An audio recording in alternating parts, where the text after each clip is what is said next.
Alejandro Solalinde es un sacerdote que ha consagrado su vida a defender los derechos humanos, en especial los de miles de migrantes centroamericanos que recorren México rumbo a Estados Unidos. Solalinde suele ser mencionado como candidato al Premio Nobel de la Paz. Blanche Petrich es una periodista legendaria por su compromiso con los movimientos sociales en México y por coberturas de guerra como la que hizo en Irak y en la Revolución Sandinista. Su trabajo suele ser publicado en el diario La Jornada. Tengo la impresión de que desde hace años la situación en México se vuelve más y más dolorosa.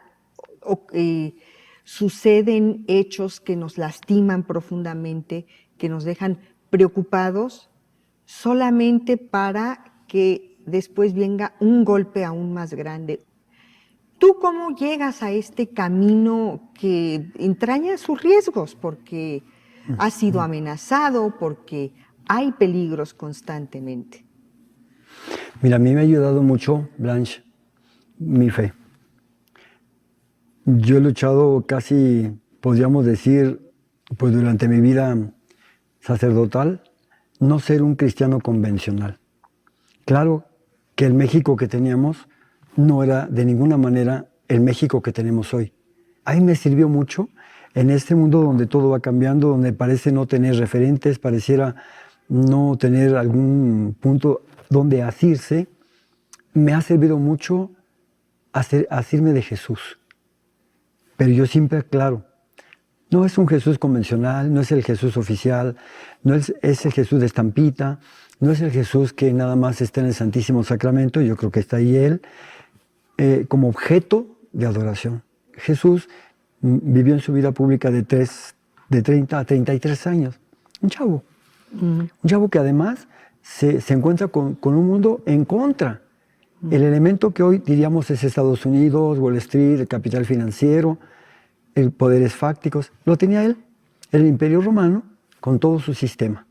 Y dentro, él también tenía sus Enríquez Peñas Nietos, también tenía Herodes, y él supo leer todo eso desde abajo. El mérito grande de él es que amó profundamente a la gente, estuvo abajo, sin prejuicios, sin barreras. Se acercó a las mujeres que prácticamente no contaban, a los niños también, convivió con ellos, y entonces empezó a escuchar. Yo creo que muchos sacerdotes como tú muchas veces chocan con la institución de la iglesia, que es una institución vertical, pesada, ¿no? No eres el único que ha chocado con la autoridad dentro de la iglesia, pero ¿cómo ha sido tu experiencia en este sentido? Fíjate que es emocionante el momento que nos tocó vivir. Llevamos 50 años de tratar de cambiar y la iglesia se resiste, la jerarquía, la institución se resiste, mete freno. Es algo muy complejo. La iglesia somos todos. Pero lo que es la jerarquía católica, entiéndase, la parte que debiera ser el servicio de autoridad, desde hace 800 años para acá, se convirtió en poder y se convirtió en dinero. Entonces, ahorita el Papa Francisco está diciendo, ¿saben que estamos mal? Pero también Benedicto XVI lo dijo, fue honesto al decirlo. Estamos mal y tenemos de plano, que recomenzar. Fíjate, Alejandro, que yo te estaría escuchando con mucho escepticismo. La época que a mí me tocó vivir, el movimiento político, rápidamente me volví como en atea, o una medio atea, ¿no? Pero yo tuve una gran fortuna como periodista cuando llegué a El Salvador de conocer a Monseñor Romero. Esa es la primera vez que yo tengo contacto con un sacerdote que habla diferente, que actúa diferente y que a mí me inspira esperanza. Ejemplos dignos de sacerdocio, de vocación religiosa, ¿no? Y tenemos también el caso de la historia de don Samuel Ruiz, que, bueno, él con los migrantes, con los refugiados guatemaltecos. Ahí fue cuando también me crucé en el camino con él y enriqueció muchísimo mi vida. Don Samuel es de esas figuras históricas, quizás junto con Rosario Ibarra de Piedra, que sin la incidencia de ellos, hoy México sería un país peor. Sí. ¿No? Este hecho, un dicho de Richard Kapuczynski, el gran periodista polaco, el periodista debe creer y saber escuchar al otro, te debe importar el otro, ¿no? Yo creo que eso es lo que nos mueve a muchos como periodistas y eso es lo que los mueve a ustedes como religiosos en la ruta de la solidaridad. Y ahí es donde yo te quiero preguntar, ¿cómo apareces tú en Ixtepec? Después de unos años que yo estoy en Toluca, digo, no puedo seguir aquí, porque es una diócesis rica, porque yo estoy tranquilo, porque mi familia está desahogada, vive en una posición desahogada. Me pasó algo que me gusta contarlo porque fue un parteaguas en mi vida. Yo era un padrecito burgués, ¿verdad? Un padre amaro cualquiera, que me encantaba comprar cositas para mi casita, ¿verdad? Voy con mis bolsas, eran las 3 de la tarde, y veo al otro lado de la calle, en el mercado, a unas mujeres indígenas de San Antonino, sudando con sus niños sobre un rebozo en la banqueta, igual sudando. Ya no pude caminar. Me acerco y empiezo a hacerles preguntas y le digo, oigan, ¿y ustedes de dónde son? No, pues que de San Antonino. Le digo, oigan, ¿y desde qué hora están? Desde la mañana. ¿Y cuánto ha ganado? Y creo una de ellas me dijo como 13 pesos la mañana. Y le dijo, oye, ¿y su esposo? Y dice, ay, ese pinche borracho. Cuando le volví a hacer otra pregunta, Blanche, me barrieron con la mirada, como diciendo, ¿y este pinche Catrín qué tanto está preguntando?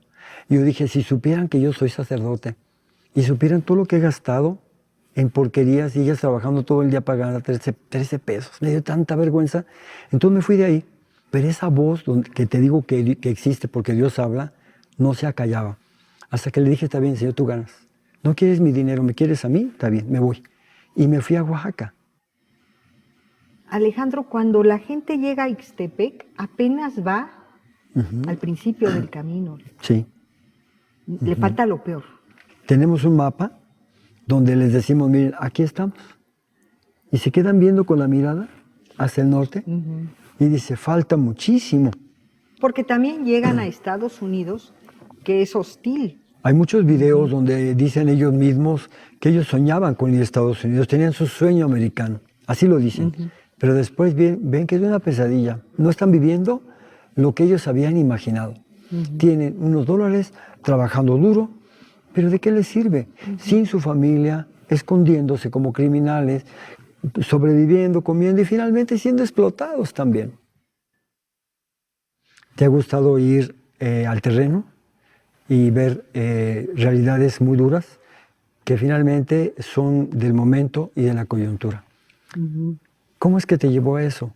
Pues no sé, yo creo que está en mi naturaleza no quedarme detrás del escritorio, ¿no? El pronóstico y el diagnóstico de todo mundo era que, bueno, mi vida, mis condiciones físicas me confinaban a algo más tranquilo y yo no sé, siempre me salí del huacal. Sí, sí.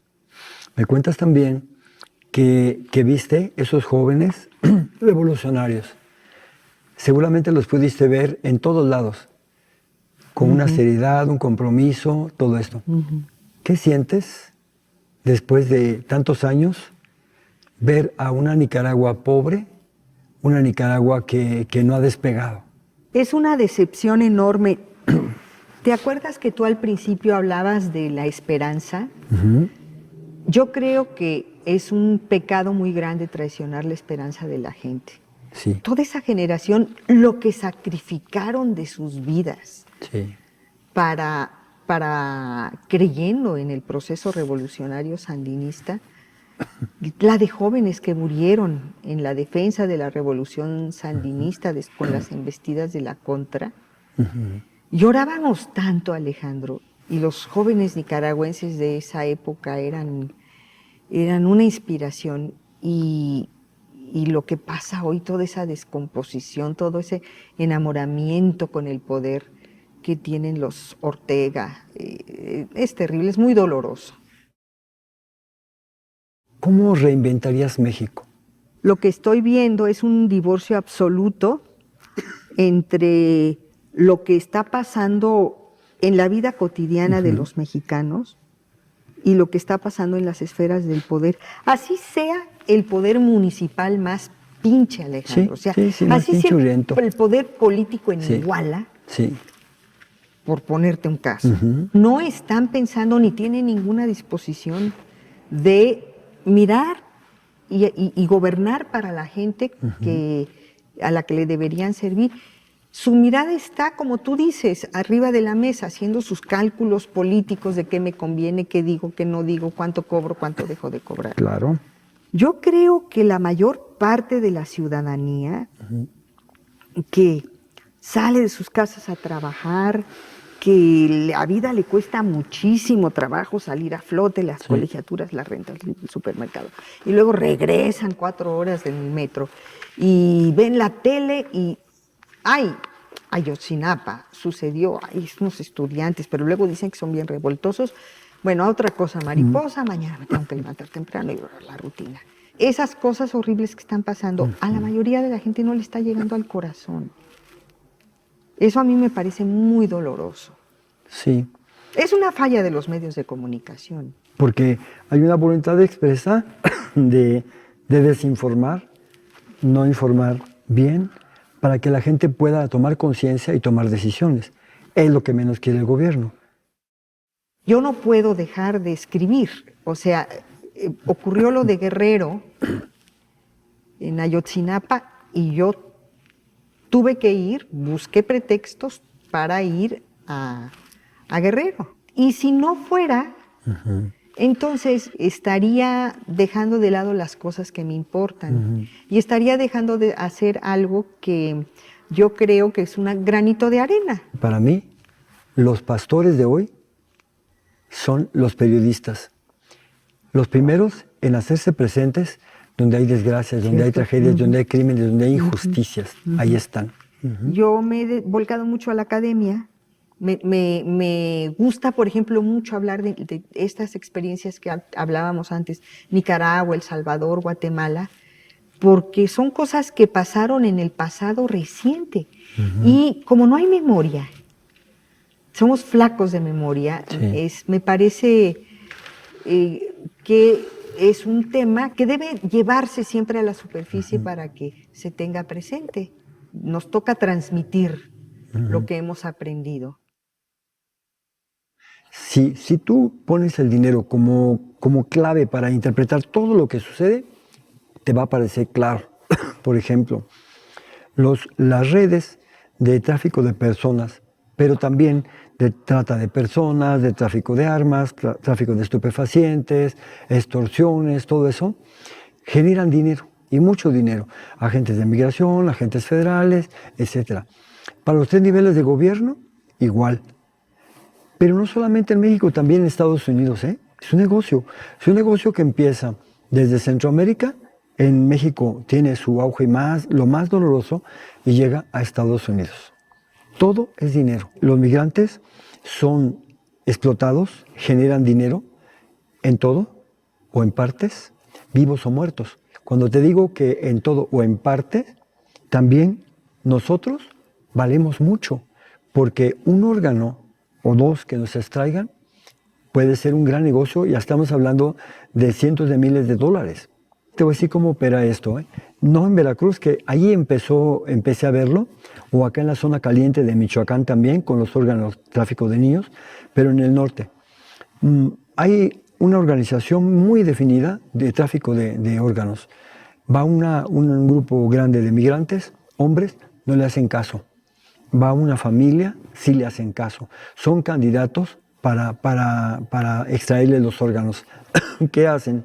Hay como volantitas, ¿verdad?, de personas que pasan ocasionalmente, los ven y dicen, ay, ¿saben qué? Les voy a dar un aventón. No están así, vienen con niños, vienen su esposa, su esposo. Les voy a ayudar, tengan hospedaje, les voy a dar comida. Llegan a un lugar donde están en cautiverio. Están en cautiverio, listos para extraerles el órgano que pide el mercado. Pero Alejandro, tú me estás hablando de esto. Tú lo sabes, las autoridades no. ¿Cómo puede operar en impunidad? No, sí lo saben, se hacen. Fíjate, las autoridades de Estados Unidos lo saben. Han capturado bandas y ellos no lo creen. Y les han hecho exhibiciones. A ver, demuéstrame que tú, por ejemplo, que tú que eres una persona que no eres médico, a ver, ¿cómo puedes extraer la piel en minutos? Demuéstramelo. Y lo hacen. Es impresionante. Yo he entrevistado personas que fueron testigos de esa disección, ¿sí? De esa separación de órganos. Del otro lado, obviamente no de aquí, porque de aquí no te van a contar nada. Tú ves eso, al día siguiente ya no vives para contarlo, ¿sí? Pero del otro lado sí. Toda esa información la tiene la CIA. Que lo sepa el gobierno de México, por supuesto que lo sabe, porque este es un asunto muy delicado que toca a una parte del sector médico. Mi respeto para el sector médico, hay un sector con vocación, hay otro sector que se ha comercializado, pero aún de ese que se ha comercializado, hay una parte que también está en esto y se pasa como donaciones de órganos, como donaciones, va en calidad de donaciones al extranjero. Hay servicio aéreo, hay servicio también por tierra. ¿Tú los has visto Sí. a la cara? ¿Son personas capaces de la mayor deshumanización, de los mayores actos inhumanos, de violar niñas, de asesinar a la gente, de robarle el dinero a la gente más pobre? Y sin embargo, tú en algún momento dijiste que le pedías perdón a los Zetas, lo que provocó una reacción furibunda por parte del expresidente Felipe Calderón. ¿Cómo Sí. fue? Felipe Calderón había dicho que México estaba bien, que la amenaza no provenía de México, sino provenía del sur, del crimen organizado del sur. Pobrecito México, puro, blanco, como la Inmaculada Concepción, pero el problema venía del sur. Y yo dije, no, porque los jefes están aquí. Y los jefes mexicanos están en Centroamérica, los jefes mexicanos están en Colombia, los jefes mexicanos están en el norte, también en Estados Unidos. Entonces yo dije, aquí yo quiero pedirle perdón a los Zetas, porque ciertamente son victimarios, y son crueles, son sanguinarios. Pero antes de ser victimarios, fueron víctimas, son víctimas, porque son víctimas de una familia que no les dio amor, que no alcanzó el amor de su padre, de su madre, de su entorno, para haberlos humanizado.